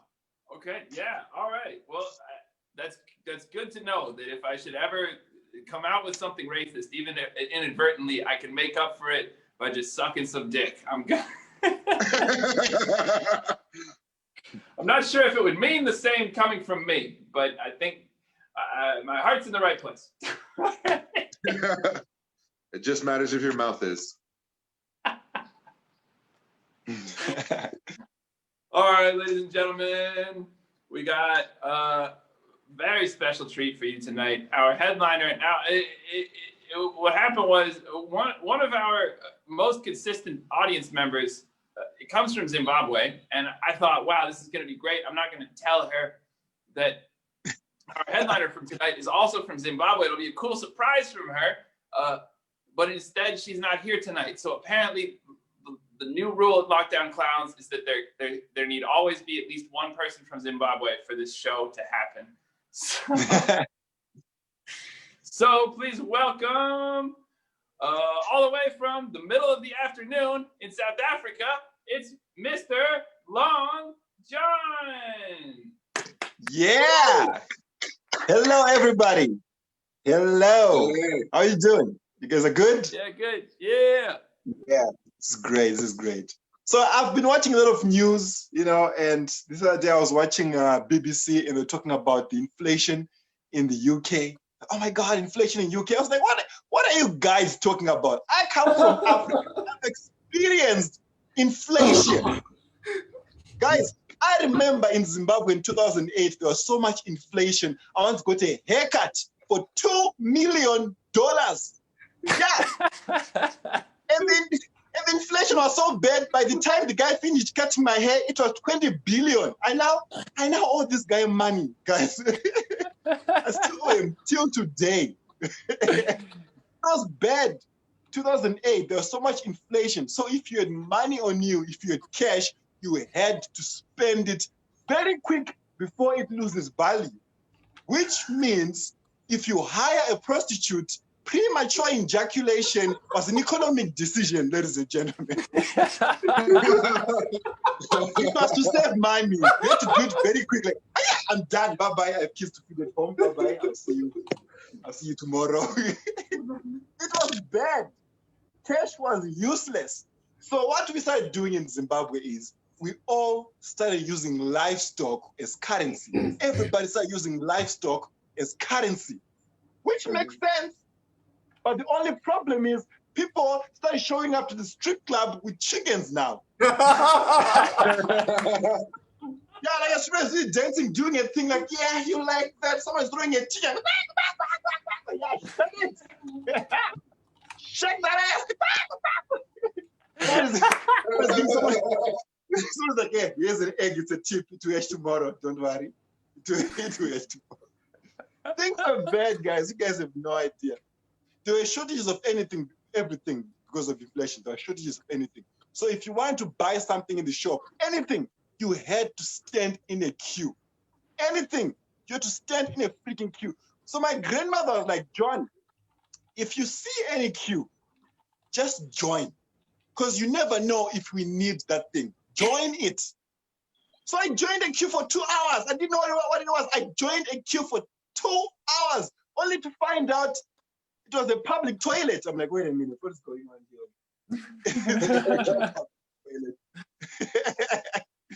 It was bad, man. There are shortages of bread. Bread is expensive in Zimbabwe. I don't know if you guys know this, but if you go to Zimbabwe, you realize that bread is so expensive to an extent that the rappers are now rapping about it. Yeah. Rappers are just there. Yeah, I got 99 problems, but a bread and one. Yeah, nah, man. Rappers, man. And the thing is, I've started traveling a lot. Before COVID, I was traveling a lot, and I've been learning new things. Like I recently learned the real meaning of being jet lagged. Because I grew up in the village. We used to think that being jet lagged meant that you can run very fast. That's what we thought. It made sense.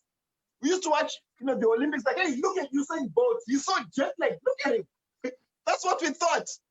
And then now I'm traveling, I actually realized that no, being jet lagged actually depends with your race. You see, for white people, being jet lagged is getting tired of flying. But for black people, being jet lagged is a way of letting everybody know that you can afford it.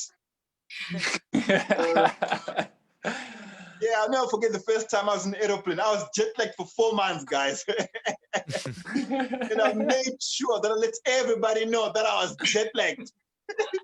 I was in church, guys. Please pray for me. I'm jet lagged here and a little bit here.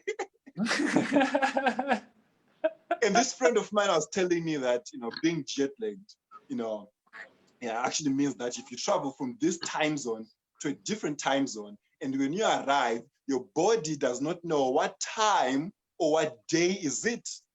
And I was like, but drugs can do the same thing to you. Doesn't mean that you're jet lagged. Oh my God, this cocaine is so jet lagging. Oh my God. That's crazy. And I also learned, the real meaning of the N-word. Like, you guys don't know this, but in Africa, the word nigger means something different. Like every time when you watch it on TV, it means something nice. Like, these niggas are making it rain. Like, yeah, I got 99 problems, but a bitch and one. And they're bitches shaking their asses in the music videos. They're making it rain. As a village boy watching this, I'm like, when I grow up, I want to be a nigger. That's what I wanted to be, guys. To be a nigger when I grew up.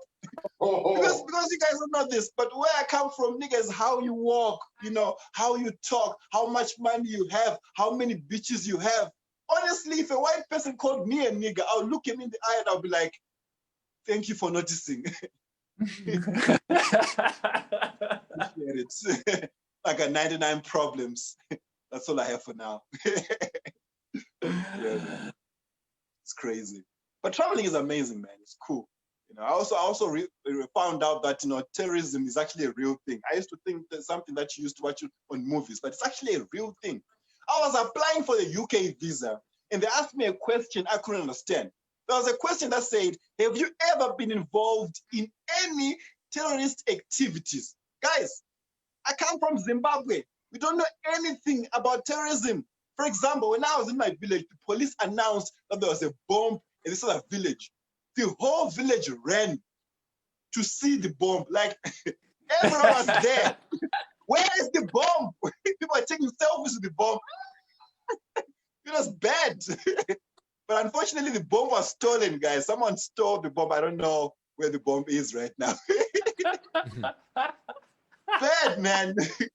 We don't know anything about terrorism. Nothing. They ask me questions like this. Nothing, man. But when you travel to countries like UK, it's real, man. Terrorism is a real thing. I was at Heathrow Airport. There was a big sign that said, if you see anything suspicious, say something. You know, with capital letters. If you see anything suspicious, say something.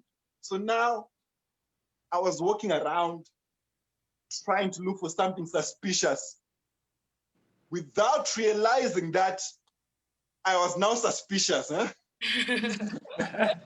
And the guy's like, hey, you look suspicious. I was like, I know. You too. Huh? Say something. Let's go and say something. So we did, we say something. And the security started searching our bags. This guy took a bottle of lotion from my bags, like, sir, this is not allowed on board. Guys, what am I going to do with the bottle of lotion? So it's not like I'm going to hijack a plane with a bottle of cocoa butter. Yeah? Like, okay, everybody get down. Get down or else.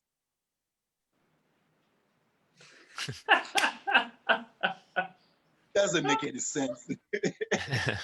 You don't know anything about terrorism, man. Nothing. But anyway, I grew up in a small village in Zimbabwe. I grew up, it's a very, very small village. I was raised by my grandparents, see. And my grandparents, they love me. But the thing is, someone was talking about, love here, like how, Asian parents express their love. But African parents, we have our own way of expressing love. We do not say, I love you. We don't say it. It's because every time when you watch TV and, white people say, I love you to each other, they end up kissing. So it started becoming vulgar. So I once said I love you to my grandfather, and he beat the shit out of me. Yeah. He's like, not in this house, okay? We don't love each other in this house. But what do we do as Africans? As Africans, we show each other how much we love you. We have to show it to you. For example, every time when I go to Zimbabwe, my grandparents will show me that they love me by killing livestock, like a chicken for me. They'll kill a chicken for me every time when I show up. Chickens hate me when I go to Zimbabwe, guys. You guys have no idea. Every time when I show up, chickens look at me like,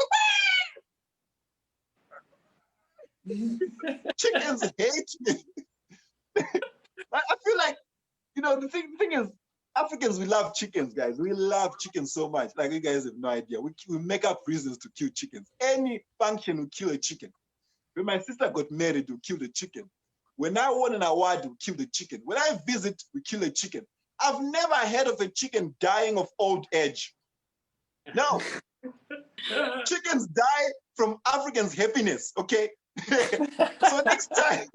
So next time when you go to the rural areas here in Africa and then you see that house with a lot of chickens, just know that there is no happiness at that house, okay? People are sad right there. Run. Just run. But my grandparents, they love me, man. My grandfather is a very old school guy. I remember the first time my grandfather told me about sex. I'll never forget this. Never forget this. He came to me, he's like, John, sex is like a mango. No. Sometimes, if you eat it when it's not ripe, it's hard to chew. It's sour. But if you wait, it's sweet. And then all those natural sweet juices dripping down your hand. And I was 5 years old when he told me this, guys. I never ate a mango the same way. Every time when I look at a mango, I'm like, this doesn't look right. Yeah, my grandparents, they love each other, man. See, my grandparents have been married for over, 40 years. Imagine. That's amazing, huh? That's amazing. That's what I'm looking for in my life, man. They met in high school. In high school. When they met, my grandmother was, we call it grade 8. And my grandfather was teaching grade 8. It was amazing, guys. It was love at the first lesson, guys. My grandfather hates this joke. You guys have no idea. He hates it. It's like, John, how dare you spread lies around the world? Spreading lies. I've never given a grandmother an A. Kid with a G.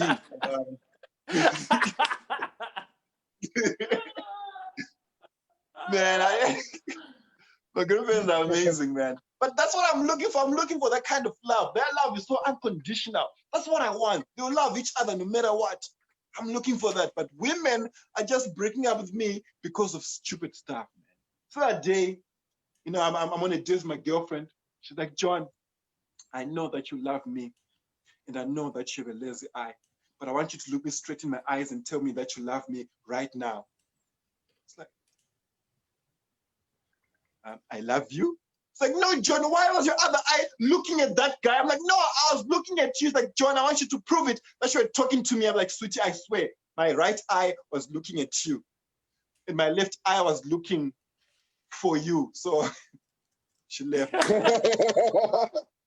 She left because we didn't see eye to eye. That's what happened. That's why she left. That's why she left. But it's amazing, man. It's great. You guys should visit Africa more often. Africa is so cool. It's so diverse. There's a lot of things happening in Africa. And it's so amazing how different it is in each and every country around Africa, man. Everything is different. As soon as you cross the border, there are different rules. Everything is different. Like, did you guys know that in Rwanda, plastic bags are illegal? Yeah, plastic bags are illegal in Rwanda. But the most interesting thing is guns are legal, which means they can arrest you for carrying your gun in a plastic bag. Yeah, like, we don't care about the AK-47. Where did you get the plastic? Tell us. Who's your dealer? It's amazing, man. Africa is so different. And then you have South Africa. South Africa is so different from every other African country, man. Even the shops here are different. Guys, I saw a shop called Adult World, Adult Entertainment Shop. When I saw a shop like that, I remembered what my grandmother told me. It's like, John, if you see a shop like that, run. Just run. So I ran into the shop, right? She didn't tell me where, so I had to run into the shop. And did you guys know that in these shops, they have two sections? The first section, they have DVDs. And then the second section, they have toys. And I don't know how they want us as men to compete with some of those toys. Have you seen those toys? How can you compete with that as men? Those things do tricks like this and this at the same time. How can you compete with this as men? Huh? I'm trying to have sex with my girlfriend. I'm trying to impress, and I'm sweating. I'm trying to say, John, stop. Do this and this at the same time. I cannot do this, man. And then the second thing they had, they call it a pocket pussy. Guys, pocket pussy. And this guy that was telling me this thing, was telling me that this thing is better than the real thing. I was like, no, it's not. He's like, yes, it is. I'm like, no, it's not. To cut the long story short, it was amazing, guys. It was beautiful. It doesn't talk afterwards. It didn't ask, what are we now? What are we? Are you gonna call me now? He didn't ask that. It's crazy. Yeah. So most of you know from the group that my real name is Learn More. That is actually my real name, Learn More. You see, as Zimbabweans, we have this reputation of giving our kids very unusual names. And I'll give you 3 reasons why we give our kids names like this. First of all, Zimbabweans, we believe that if you give a kid a name, that kid will grow up and become the exact thing that you named them. I saw this happening with my own eyes because I grew up with a friend of mine. He didn't even achieve anything in his life. He's still staying with his parents. He's not married, doesn't have a job. Why? Because his name was Take It Easy. Yeah. He's been taking it easy all his life. And then the second reason is, Zimbabwe is a British colony, man. Back then, Black people didn't speak English, but they wanted to give their kids English names. So what they can only do is to, eavesdrop, listen to white people's conversations, pick one word, and then go home and name their kids names like fuck off. Yeah. I used to have a friend named Fuck Off, guys. Yeah, we never played together because every time when I call him, he actually fucked off. He actually did. And then lastly, lastly, this is where I come in. Sometimes it's not even about the kid. Sometimes it's a message your elders are sending to your parents. See, my grandmother named me Learn More because my mother was 13 years old when she got pregnant with me. Yeah, so she wanted to teach my mother a lesson to learn more in life. Yes. And then my mother got pregnant again with my sister. Me and my sister were 3 years apart. You can guess what her name is. Learned nothing. You should meet my other brother, we give up. And my other sister, oops.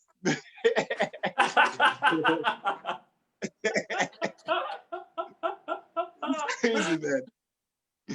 So, any of you planning on visiting South Africa anytime soon? Are you guys, do you want to come to South Africa one day? Yeah. Any of you?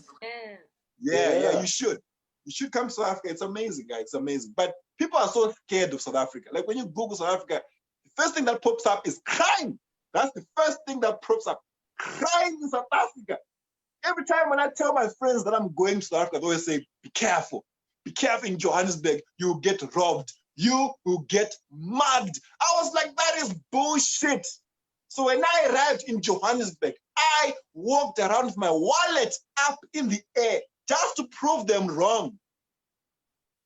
So I was mugged. I was mugged, and I should have seen that coming, guys.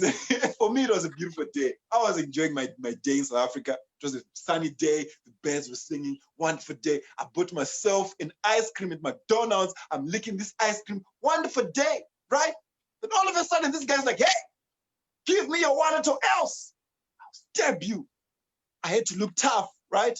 But no matter how tall or big you are, you will never look tough when licking an ice cream. It's never happening. Like, I tried. It's never. Because I tried, like, hey, if you take my wallet, I'll find you and I'll kill you. Yeah. Run. Doesn't work at all. So, do I still have my Mexican brother in here? I want to explain something. So, yeah, man. Listen, in Zimbabwe right now, things are bad, right? So we, as Zimbabweans, we go to South Africa to look for jobs. So we are actually the Mexicans of South Africa. That's what I'm trying to say. Yes. Yeah. So here, South Africans always complain about Zimbabweans stealing jobs. Like they always complain, like, oh, these Zimbabweans are stealing our jobs. Oh my God, Zimbabweans are stealing our jobs. They don't understand that Zimbabweans are also crying the same way. Like, oh my God, these jobs are stealing our Zimbabweans. Like we hate these jobs too, right? And then I don't understand how Zimbabweans can steal jobs. How can you steal a job? Huh? How do you steal a job? Do you go to the factories with a gun? Like, okay, everybody, get down. Get down. I want to clean these dirty floors now. Show me how this broom works. Show me how this broom works. How do you steal a job, man? I don't understand. Because, in South Africa, there's a lot of xenophobia happening, Zimbabweans getting killed because we're stealing jobs. I was actually here in Johannesburg during xenophobia. It was bad being a Zimbabwean during this time in South Africa. Because what they'll do is they do this thing where they approach you if they want to know if you're a foreigner. They approach you and they'll ask you, what is this? How do you pronounce this in Zulu? So now what happens is if you pronounce it and if you have an accent, they know that you're not a Zimbabwean, you're not a South African, so they attack you. So I had a plan to say something without an accent. So they approached me, hey, what is this in Zulu? I was like, He's one of us, don't worry, he's one of us. He's with us. Do I still have time? Sure. I don't know. Cool. Let's keep going. Let's keep going, man. I was talking about my grandparents. My grandfather is a wonderful guy. He's very cheap though. Grandfather is very, very cheap. Like he never bought me anything new when I was growing up. Nothing new. Everything that he always buys me secondhand. Like I remember the day I came to my grandfather. I was like, Grandpa, please, I want an Xbox. Please, Grandpa, buy me an Xbox for Christmas. My grandfather was like, John, don't worry. I'll buy you an Xbox. And I was happy. I was excited. I was like, oh my God, on Christmas, he's going to buy me an Xbox. And then on Christmas Day, my grandfather bought me a box of eggs. It's like, yeah, John, here is your eggs box, huh? Your Xbox. Eggs. 360. It's crazy, man. My grandfather is very cheap. He never bought me anything new. Like every time, even my clothes were secondhand. Everything that I used to wear was secondhand. If you wonder, I'm so easy to identify in my family photo. Like if you look at my family photo, it's so easy to identify. You see everybody smiling, posing and everything, and you see me holding my trousers in the air. Because if I let go of those trousers, they will fall. So that's the thing, man. But my grandfather, he's such a great guy. Like he raised me to become a man that I am today. And I'll never forget what my grandfather told me, man, about life, and everything that, Because the thing is, I never really met my father. I never really saw him. I never met my father. He left when I was young. That's the thing. Anyway, this is not a TED talk. Let me keep going. Let me keep going. So I want to talk about, stereotypes. There's a lot of stereotypes around the world about Africans. Man, a lot of stereotypes, man. Like they say, even black people, they say black people love chickens. Oh, black people love chickens. And the thing is, let me tell you why we love chickens. We love chickens because they are delicious. That is why. Chickens are delicious. Do you know how delicious a chicken is? A chicken is so delicious that we eat it even before it's born. Imagine. We just can't wait. No. We can't wait to eat chickens, man. They are so delicious. I feel like a chicken knows how delicious it is. It knows how delicious. Have you seen a live chicken? It doesn't trust anyone. That thing is always looking around like, I don't trust you. Doesn't trust anyone, man. For real. A chicken is delicious, man. And there's a lot of stereotypes around about Africans, and it's so crazy, man. And I love traveling around the world, and I've met some ignorant people around the world, man. I went to England the other day. I was in England, and this other white lady approached me. She started asking me stupid questions.